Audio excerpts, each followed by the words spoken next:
Son günlerde Yemen ve Bangladeş'te sel felaketleri gerçekleşti. Bu iki ülkede umut kervanı olarak bizler yardımlarımızı göndermeye devam ediyoruz. Özellikle Yemen'de Ağustos ayının başından itibaren devam eden ve 84 kişinin vefat ettiği seller yaşandı. Burada 12 bine yakın kişi de evlerinden olarak Mağrip bölgesine geldiler ve orada o çadır kentlere yerleştiler. Burada özellikle gıda, ilaç, temiz su bulma konusunda ciddi şekilde sıkıntılar var. Bizler de Umut Kervanı olarak Yemen'deki yüzlerce ailemize gıda yardımlarımızı ulaştırdık ve o yardımlarımızı dağıttık onlara. Bununla beraber okulların açılma dönemi, oradaki o selzede olan ailelerimizin çocuklarına yönelik kırtasiye yardımlarımız da kısa bir süre sonra dağıtımı olacak ve onlara ulaştıracağız.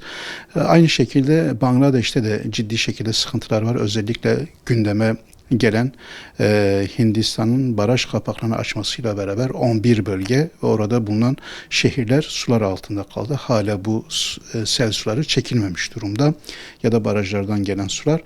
Şu an tabiri caizse oradaki kardeşlerimiz, aileler şu an kayıklar üzerinde ulaşımı sağlıyorlar ve evleri sular altında. Orada da 64'e yakın kardeşimiz vefat etmiş durumda. Rabbim onlara rahmet eylesin.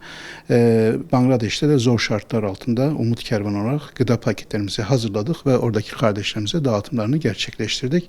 Oraya yönelik de tekrardan acil insani yardım çağrısı yapıyoruz ve oradaki kardeşlerimize de bu yardımlarımızın devamını sağlayacağız. Yardımlarını gidereceğiz.